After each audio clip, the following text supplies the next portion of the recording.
অবশেষে বাহানায় মানুষ প্রেমের কারণে আর প্রেমের দহরি বন্ধরে মদিনার সনে আর প্রেমের দহরি বন্ধরে মদিনার সনে মারহাবা আল্লাহ আল্লাহ আল্লাহ আল্লাহ আল্লাহ আল্লাহ আল্লাহ আল্লাহ আল্লাহ বানাইল আসমান জমিন আর বানাইল রাহত আর দিন অবশেষে বানায় মানুষ প্রেমের কারণে আর প্রেমের দহরি বন্ধরে মদিনার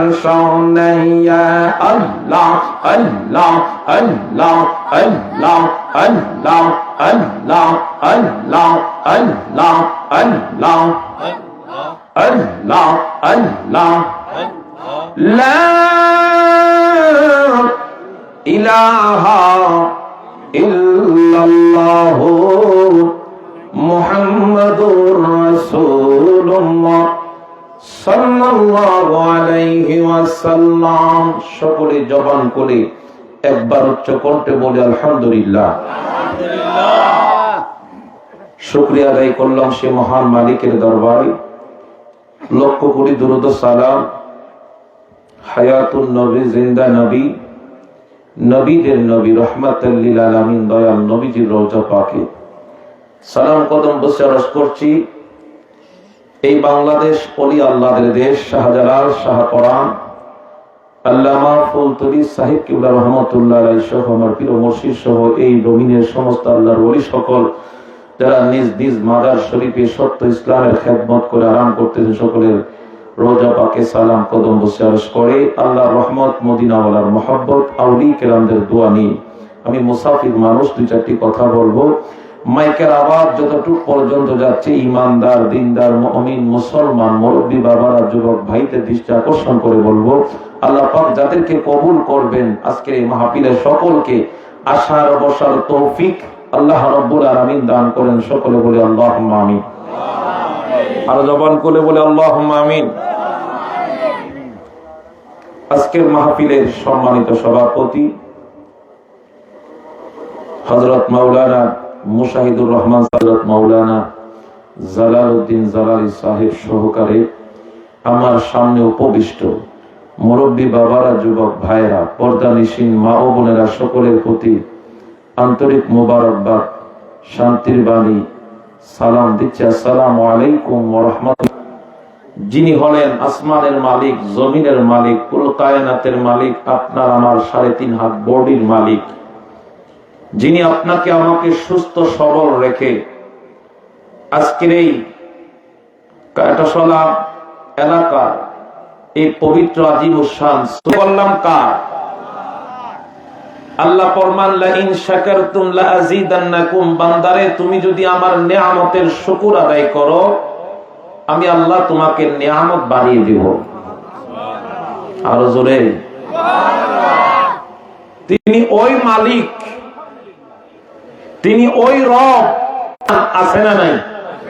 জোরে বলেন আছে না নাই? একদিন কিছু সময় যদি কোন ব্যক্তি তার মালিকের কাছ থেকে যদি দূরে থাকে, সময় মতো হিসাব করে, তার মাসিক বেতন থেকে বেতন কাটে কি কাটে না? কথা বলেন। তুমি আমার ওই মালিকের কথা আমরা ভুলে গিয়েছি। কথা বলেন, জোরে বলেন। আমরা একবার শুকরিয়া আদায় করছি, আলহামদুলিল্লাহ। আল্লাহ খুশি হয়েছে না বেজার হয়েছে? আল্লাহ কো বান্দা, আমি তোকে যা কিছু দিয়েছি সমস্ত কিছু তো আমি আল্লাহর নিয়ামত। এই নিয়ামতের কোন জিনিসটা তুই অস্বীকার করবি? করার সুযোগ আছে?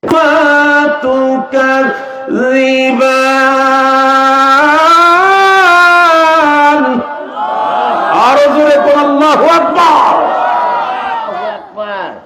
আল্লাহ কো বান্দারে, আমি সূরাতুল আল্লাহর দেওয়া নিয়ামত, সেই পা দিয়ে আপনি মাহফিলে আসতে পারেন না। আপনার মতো হতভাগার পৃথিবীর মুখে কেউ হইতে পারে না। আল্লাহর দেওয়া নিয়ামত, সেই পা দিয়ে আপনাকে মসজিদে যাওয়ার কথা ছিল, আপনি মসজিদ ছেড়ে সিনেমা হল কথা বল না। আপনাকে আল্লাহ পা দিয়েছে, ওয়াজে না যায় তুই যাত্রা পালা দেখ কথা কর। এই চোখ আল্লাহর দেওয়ার নিয়ামত। আপনাদের এই মঈনপুর এলাকার গ্রামের ভিতরে অন্ধ মানুষ আছে না নাই? এই অন্ধ মানুষের দিকে একটু তাকায় দেখেন, আর নিজের চোখের দিকে তাকায় দেখেন। এই অন্ধ মানুষকে জিজ্ঞাসা করেন, বাবা চোখের টিভিতে চোখেতে দেখো না, এর আগে যদি না আসেন তাইলে কিন্তু মুখ ফুরব। কথা বল ঠিক কিনা? কষ্ট নিতেছেন আমার কথাগুলা? দেখবেন যার চোখ নাই সে বুঝে চোখের কদর কি। কথা কয় না বাবা? যার পা নাই সে বুঝে পায়ের কদর কি। যার হাত নাই সে বুঝে হাত থাকলে কি করত। আপনাকে তো আল্লাহ অল বডি সুস্থ করে দিয়েছে, আপনি কিসের তাড়নায়? আল্লাহ আপনাকে আমাকে বিনা দ্বিধায় বিনা দরখাস্তে এমন একজন নবীর উম্মত হিসাবে প্রেরণ করেছেন। আল্লাহু আকবার। আরো জোরে। যে নবীর উম্মত হওয়ার জন্য অসংখ্য নবীরা পর্যন্ত আফসোস করে। উনি কোন উম্মত? সাধারণ উম্মত নয়, উনি অলির কাতারে আল্লাহর বন্ধু হয়ে নবীর উম্মত হয়ে জমিনের মধ্যে কদম রাখবেন। নবীর পরে কোন নবী আসার ক্ষমতা। আল্লাহ বলেন, মা কানা মুহাম্মাদুন আবা আহাদিম মির রিজালিকুম। ওই নবীর উম্মত হিসাবে আপনাকে আমাকে কবুল করেছেন। আমরা খুশি না বেজা? জোরে বলেন খুশি না বেজা? আল্লাহ রাব্বুল আলামিন বলেন, এ দুনিয়ার মানুষ, আমি এমন একজন নবী তোমাদের জন্য প্রেরণ করি। আল্লাহ বলেন, আমি আল্লাহ হলাম সমস্ত জায়গার আল আমিন। আল্লাহু আকবার। আলহামদুলিল্লাহ রাব্বিল আলামিন। সূরা আম্বিয়ার 107 নম্বর আয়াতের মধ্যে আমার আল্লাহ ওয়াজ করেন, ওয়া মা আরসালনাকা ইল্লা, আমি আল্লাহ আমার বন্ধুকে বানাইছি, ওয়া মা আরসালনাকা ইল্লা রাহমাতাল লিল আলামিন। আমার বন্ধুকে আমি আল্লাহ তত জায়গায় রহমত বলে আমি আল্লাহ ঘোষণা করলাম। শুধু ঘোষণা নয়, আমি নবীর নামও আল আমিন। এখানে কি আল্লাহ শিরিক করে নাই? আমাদের দেশে কত ভাই সাহেবরা আছে, কথায় কথায় খালি আল্লাহর সাথে নবীর নাম লা ইলাহা ইল্লাল্লাহ মুহাম্মাদুর। আপনারা কি ভয় পাইতেছেন নাকি? জোরে বলেন। এই কালেমা কি আসেনি আপনাদের এই সুনামগঞ্জের এই মঈনপুরে? লা ইলাহা ইল্লাল্লাহু মুহাম্মাদুর সাল্লাল্লাহু আলাইহি সালাত রাখলে বুঝি শিরিক হয়? এই সমস্ত কাজ্জাব কাট্টা কাফের মুনাফিক এই বাংলার জমিনে ইহুদিদের এজেন্ট হয়ে আজকে মুসলমানদের পরিপূর্ণ ইসলামটাকে কেটে কেটে হাফ প্যান্ট মার্কা ইসলাম বানাইছে। কথা কোন ঠিক কিনা?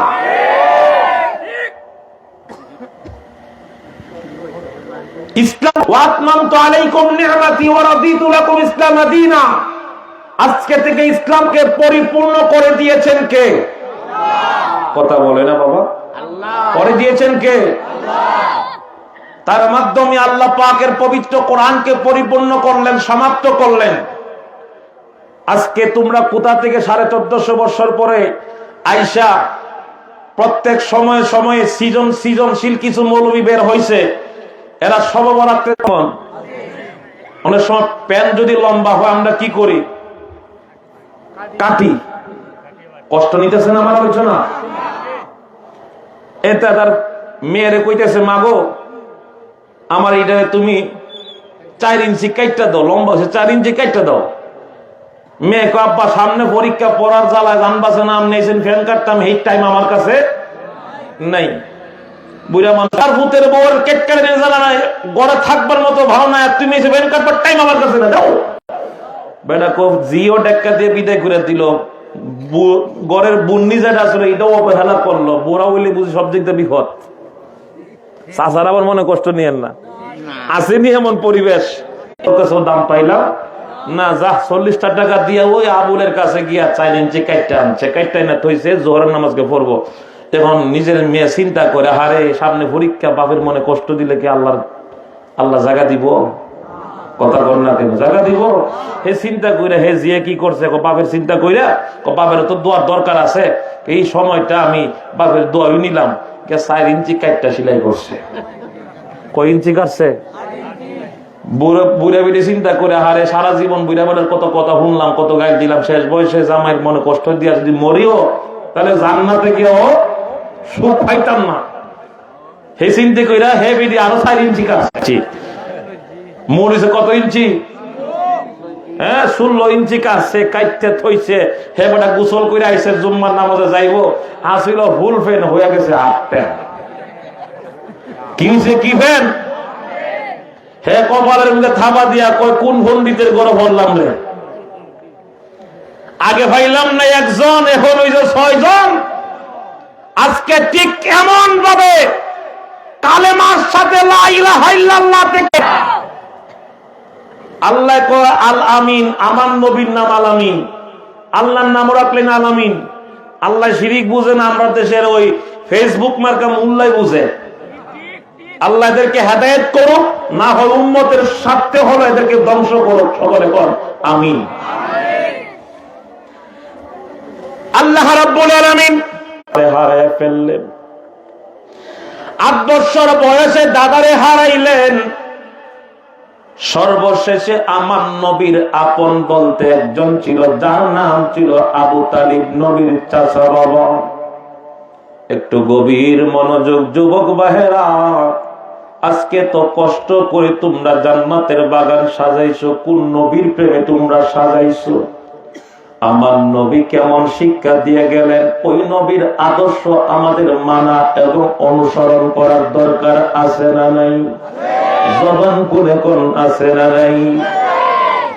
আমার আপনার নবী চাচা আবু তালিবের গড়ি যখন নবী আমার ছোট থেকে বড় হইতে শুরু করলেন, আবু তালিব ডাক দিয়া কয়, দুনিয়ার মানুষেরা রে, আমি আমার ভাতিজাকে আমি কোনোদিন নবী হিসাবে মানি নাই, দেখিও নাই। যেদিন থেকে আপনার সামনে নিয়ে যখন আমি অল্প খাবার নিয়ে আমরা বসতাম, যেদিন আমরা পেট ভরে খানা খাইতাম গো, আর যেদিন অল্প খাবার নিয়ে বসতাম, ওই দিন ভাতিজার চেহারার দিকে তাকাইলে ওই বেশি খাবারের চাইতে অল্প খাবারে আমাদের মনের মধ্যে তৃপ্তি সহকারে আনন্দ পাইতাম। জুড়ে কোন মারহাবা। নবী আপনি নবী আমার জীবনের জীবন, আল্লাহর নবী মায়ার নবী। আবু তালিবের ঘরে আমার নবী ছোট থেকে বড় হয়। আস্তে আস্তে যখন নবীজির যৌবনে যখন নবী পদার্পণ করলেন, নবীর বয়স যখন প্রায় 24 থেকে পার হয়ে 25 বছরে নবীর কদম মোবারক পড়ল। আবু তালিব দেখে আমার নবীর চেহারা মলিন, আমার নবী সব সময় চিন্তিত অবস্থায় বসে থাকে। আবু তালিব চোখ দিয়ে পানি বের হয়। হ্যাঁ ভাতিজা, আমি চাচা তোমাকে কষ্ট দিছি, আমি জানি না মনের থেকে তোরে আমি কি এমন একটা কষ্ট দিয়েছি, যেই কষ্টের কারণে তুমি সব সময় এক জায়গার মধ্যে চুপচাপ বসে থাকো। বলো রে ভাতিজা, মনের মধ্যে যদি কোনো আঘাত দিয়ে থাকি, আমি আল্লাহর দোহাই দিয়া আমি ইচ্ছা করে তোর কোনো কষ্ট দিয়ে থাকি নাই। যেদিন আমার বাবা খাজা আব্দুল মুত্তালিব আমার কাছে তোরে আমানত হিসাবে দিয়েছিল, সেই দিন আমি আমার বাবার কাছে ওয়াদা করেছিলাম, আমার জীবন থাকতে আমার মধ্যে কোনো আঘাত দিছে কিনা বলো। আমার আপনার নবী চোখের পানি যারা কান্দে, চাচাবো আপনি আমাকে কোনো আঘাত দেন নাই, আপনি আমাকে কোনোদিন কোনো কষ্ট দেন নাই, নিজে কষ্ট পাইছেন। যে চাচা রোদের তাপ লাগবো করে চাচা নিজের হাতের তালুকা দিয়া বাতিজার মাথার মধ্যে ছায়া দিত, এই চাচা কেমনে আমার আঘাত দেয় আমি এটা বলতে পারবো না। তাইলে রে বাতিজা মোহাম্মদ আমিন, তোমার এই অবস্থা কেন? চোখ বের তোমার পানি পড়তেছে কেন? আমার বয়স প্রায় 25 বছর রানিং, একদম যুবক মানুষ। আপনার কদম মোবারকে আপনার কাছে আমার একটাই আরজি, একটাই কথা, একটি জল্পনা। কত মানুষ কত রকমের কাজের মধ্যে মানুষ বিভিন্ন রকমের ব্যবসা বাণিজ্য করে। আজকে আমি এমন একটা যুবক, আজকে 25টা বছর হয়ে গেল চাচা, বৃদ্ধ চাচার কাদের মধ্যে বৈশা আমার দিন যাপন করতেছি। রুজিও করি না, টাকাও ইনকাম করি না, ব্যবসা বাণিজ্য করি না, বেকার অবস্থায় আপনার কাছের মধ্যে বৈশা খাবার খাই। এটা আমি বাতিজা হিসাব। কি আপনারা কি ঘুমাইছেন? জোরে কোন ঘুমাইছেন? ওয়াজ চলবো না, শেষ করে দিতাম, শুনবেন ইনশাআল্লাহ। তাহলে একটু মহব্বতে দরুদ শরীফ পড়ি। আল্লাহুম্মা সাল্লি। তার ব্যবস্থা আসেনি? চাচা চাচা আল্লাহুম্মা সাল্লি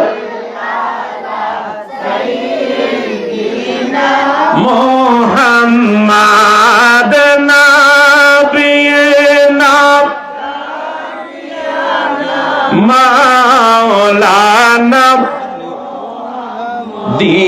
দিবানিশি মনরে আমার আর দিও না যন্ত্রণা, বলেন দিবানিশি মনরে আমার আর দিও না নাদন যদি হইতাম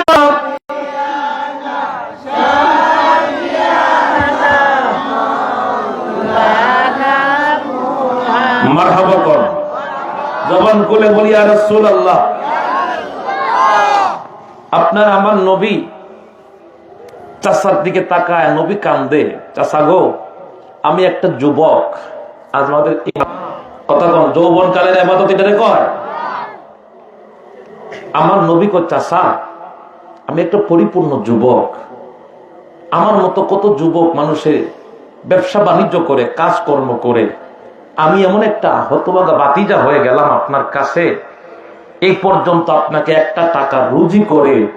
মানুষ যখন বেকার থাকে ওই বেকার ব্যক্তির কাদের মধ্যে শয়তানে ভর করে, ঠিক নি বাবা? কথা বলেন ঠিক কি না? হে মানুষ যখন কাজে কর্মে লিপ্ত থাকে, এই শয়তানে হের যুক্তি দেয়, এমুকের গাছে আম পাকছে, এটা রাত কেলালো চুরি করতে হবে। কথা কম, এমুকের ভাই বিদেশ থেকে আইছে, হেরে কেমনে এই তেল মাইরা খাওয়ান যায়, এলাকার মধ্যে কেমনে বিশৃঙ্খলা সৃষ্টি করা যায়, এরকম ভাবে একটা যুবকের দ্বারাতে একটা না হাজার। রহমাতুল লিল আলামিন ডাক দিয়ে কই চাচা গো আমি আপনার কাছে একটাই কথা জানতে চাই, আমি বেকার থাকতে চাই না, আপনি আমাকে একটা কাজের ব্যবস্থা করে দেন। আবু তালিব চোখের পানি ছাড়া কান্দে, বাতিজা আমার জীবন থাকতে আমি তোরে কোন কাজ কর্ম করতে দিব না, রোদের তাপ তোর গায়ের মধ্যে লাগবে, আমি চাচা হিসাবে সহ্য করতে পারবো না রে। না না না, এই কথা তুই আমাকে বলিস না, আমি জীবন তোরে কাজে কর্মের মধ্যে দিতে পারবো না, তুই সেই সুপারিশ আপনি আমাকে একটা কাজের ব্যবস্থা করে দেন, আপনার কাছে আমি অন্য কোনো কিছু দাবি করি না। জোরে করেন আল্লাহু আকবার।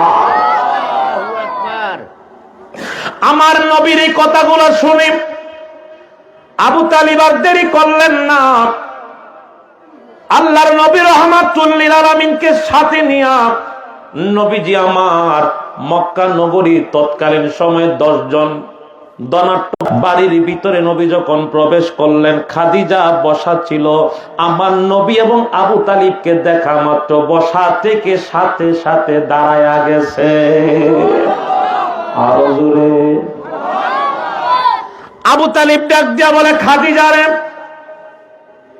তুমি হলা মক্কা নগরীর বিশিষ্ট একজন ব্যবসায়িক, আমরা তোমাকে সম্মান করি, ইজ্জত করি, শ্রদ্ধা করি। তুমি আমাকে দেখে শোয়া থেকে বসে গেলে এতটুকু ইজ্জত সম্মান। আমি খাদিজা দাঁড়াইয়া গেছি,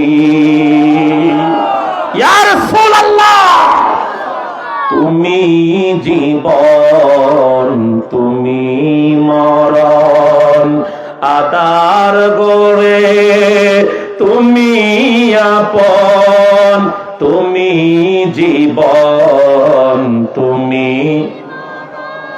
আদার গড়ে তুমি আপন, হৃদয় নামের ফুলদানি ইয়া রাসূল তুমি মোদের আশার আলো, তাই তো ফুলদানিতে বলেন হৃদয় নামে গেতে রেখেছি তোমারি মালা, ইয়া রাসূলুল্লাহ ইয়া হাবিবাল্লাহ ইয়া রাসূলুল্লাহ, আল্লাহুম্মা সাল্লি পরে রবে ও ভাই আমরা একদিন থাকব না। কথা বলেন ঠিক কিনা? আরো জোরে বলেন ঠিক কিনা? সবাই আমায় বলে যাবে নবী আপনি বইলেন না, আল্লাহুম্মা সাল্লি মারহাবা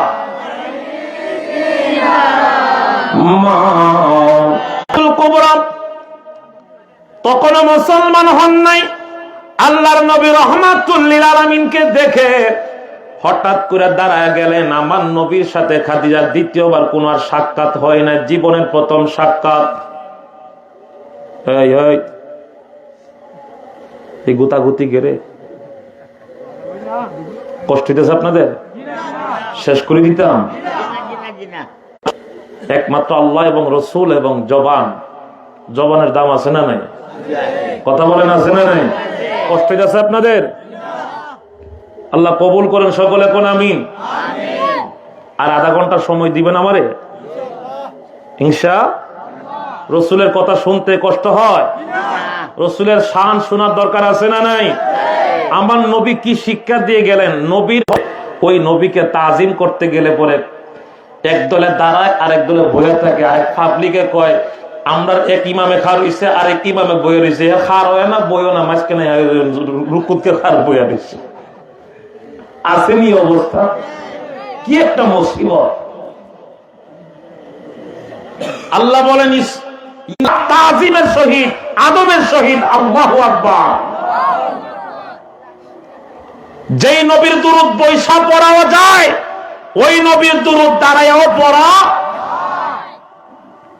আমাদের অনেক ভাইয়েরা, আমি কাউকে গালি দেওয়ার জন্য বসি নাই, বুঝার ভুল। ওনারা আমাদেরকে বলে নামাজের ভিতরে আমরা দুরূদ শরীফ পড়ি কি পড়ি না? এই দুরূদের নাম কি? তাহলে এই দুরূদের নাম দুরূদে মুহাম্মদি দিল আমরা শান্তি পাইতাম। কথা কোন ঠিক কি না? এখন এই দুরূদ তারা বলে এই দুরূদ আল্লাহ কইছে না আমাদের ভিতরে বৈশা পড়ো। আলহামদুলিল্লাহ আমরা বৈশা পড়ি। কই এর চাইতে বড় দুরূদ আর নাই, তাইলে তোমরা কোন দুরূদ পড়ে দাঁড়ায় সালাম দাও? কথা কয় কি কয় না? কথা বলেন। তাই এই বান্দারা এই জমিনে ফেস লাগাইবো, আল্লাহ ভালো করে জানে। আল্লাহ কয় যে দুরূদ তুমি উত্তম হয় জানাজার মধ্যে বসো, জানাজার মধ্যে বসতে দেরি হবে, এলাকার মুসল্লিরা তোমার গুলগুল্লা বানাইতে দেরি করতো না। কথা কোন ঠিক কিনা? তাহলে যেই দুরূদ বৈশা পড়াও যায় ওই দুরূদ দাঁড়ায়ও। কষ্ট নিলেন? নবীজির প্রতি তাজিম করার দায়িত্ব হুকুম দিয়েছেন কে? আপনার ভালো লাগেন আপনি বৈশা থাকেন, আপনি ঘুমায় থাকেন, আপনি হুইত্যা থাকেন। মুহাম্মদ আমিনকে দেখে আমি দাঁড়াইলাম। খাদিজারে আমি তোমার বাড়িতে আসলাম, আমার যে বাতিজা তুমি দেখতেছ তার বয়স মাত্র 25 বছরে কদম দিয়েছে। খাদিজা আমার ভাতিজারে আমার জানের চাইতে বেশি মহব্বত। খাদিজা ডাক দিয়া কয়, আরে আবু তালিব, আমার যে ব্যবসা প্রতিষ্ঠানের কোন জায়গার মধ্যে ভালো পোস্ট খালি নাই, যার কারণে আমি তোমার ভাতিজাকে ভালো কাজ দিতে পারবো না। আমার একটা জায়গা খালি আছে, সেটা তুমি যেই কথা বলেছো, এই কথার কারণে আমার ভাতিজাকে আমি এই নিচু কাজের মধ্যে দিতে পারি না। ভালো যদি কাজের ব্যবস্থা হয়, আমার ভাতিজার জন্য একটা ভালো একটা কাজের ব্যবস্থা তুমি কইরা দিবা। এই পর্যন্ত আমি চাচা হিসাবে চাইতে কি রিক্সা চালানো বহুত ভালো না? এটা তো হালাল। আর চুরি বাটপারি কি হালাল না হারাম? আমাদের সমাজের যুবকরা চুরি বাটপারির একটা নিজের ক্রেডিট মনে করে, অর্জন মনে করে। আর একজন ব্যক্তি যদি রিক্সা চালায়, ওই রিক্সাটাকে ছোট মনে করতেছেন। রাখালি, আমি মোহাম্মদ আমিন সেই রাখালিটাই করতে চাই। এরপরও চাচা আমি বেকার থাকতে চাই না। একটা বেকার যুবকের অবস্থা তার জীবনের জন্য কতটুকু অভিশাপ। আমি মোহাম্মদ আমিন কোন তাকাব্বুরি করি, আমার বাবা ইতালি থাকে, আমার বাবা লন্ডন থাকে, ইউরোপ থাকে, এই গর্ব নিয়ে আমি এলাকার মধ্যে মানুষের সমাজে বিশৃঙ্খলা সৃষ্টি করি। তুমি তো আমার নবীর চাইতে বড় হও নাই, যেই নবী রাখালি করেছে। ইয়া মুহাম্মদ মুস্তাফা নবী আমার সাফায়াতের কান্ডারি, সাফায়াত মদিনা ওয়ালা ইয়া মুহাম্মদ মুস্তাফা নবী সাল্লাল্লাহু আলা ইয়া মুহাম্মদ মুস্তাফা। উম্মত, বেকার জীবন, অভিশপ্ত জীবনের চাইতে রিক্সা চালা, ভ্যান গাড়ি চালা, মানুষের বাড়িতে তুই কামলা দিয়ে খা, তারপরও তুই বেকার থাকিস না। কথা কোন ঠিক কিনা? করেছি।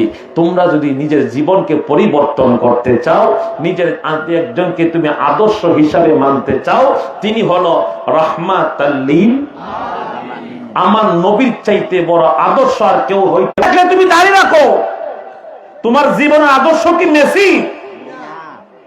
আমার নবী যে দাঁড়িয়ে রেখেছেন, তুমি যদি নবীকে আদর্শ মেনে নবীর মহব্বতে দাঁড়িয়ে রাখতা, এই দাড়ির উসিলায় আমার আল্লাহ তোমাকে জান্নাত দিয়ে দিত। আমার নবী যেভাবে চুল কেটেছেন, তুমি যদি এইভাবে চুল কাটতা, এই চুল মিল্লাহে ওয়াহাদা মিল্লাতে রাসূলিল্লাহ, এই দোয়া কি এই এলাকায় আসেনি? আমরা কি বলি? হে রাসূল, আপনার উম্মতকে আপনার মিল্লাতে, আমার মেসি যদি হে জিততো পারে মানুষরে আমি গরু কাটতে খাওয়াইমু, আর হে মারে বাদ দেয় না। বাবা আসেনি এরকম? হে বাপরে বাদ দেয় না, হে গরু কাটতে খাওয়ায়। মেসি যদি বিশ্বকাপে জিতে, হে মানত করছে না, হুজুবিল্লাহ কইতেন না। এই আদর্শ নিয়ে কবরে গেলে, আরে আবু তালিব, আমি ভালো করে জানি তোমার ভাতিজা এই কথা নিয়ে দ্বিতীয়বার আমার কাছে আসবে, কারণ আমি এমনি তো এই ব্যক্তিকে দেখে বসা থেকে দাঁড়াই নাই। আমি ভালো করে বুঝতে পারছি মুহাম্মদ সাধারণ মানুষ না, উনি স্মরণ করে গো এই ব্যক্তি কেমন ব্যক্তি, আমাকে একটু যাচাই বাছাই করতে হবে। খাদিজাতুল কুবরা রাদিয়াল্লাহু তাআলা আনহা তখন তিনি মুসলমান হন নাই। আল্লাহর নবী রাহমাতুল লিল আলামিনের দিকে তাকায়, আমরা একটা ছাগল সামনের দিকে কদম বাড়াইতাম না, নবী যদি পিছনে তাকে না চরম বেয়াদবি হয়ে যায়। আল্লাহু আকবার।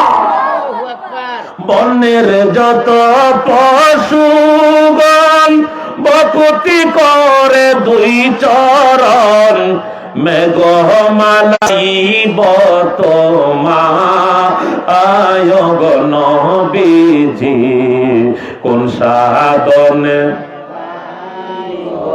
আপনার এই সমস্ত মৌজিজা দেখা বিবি খাদিজা। আমার নবী ডাক দিয়া কই, ছাগল রে, তোরা তো হলা এই জমিনের মধ্যে সবচেয়ে ঘাড় তেরা প্রাণী। কথা কন না?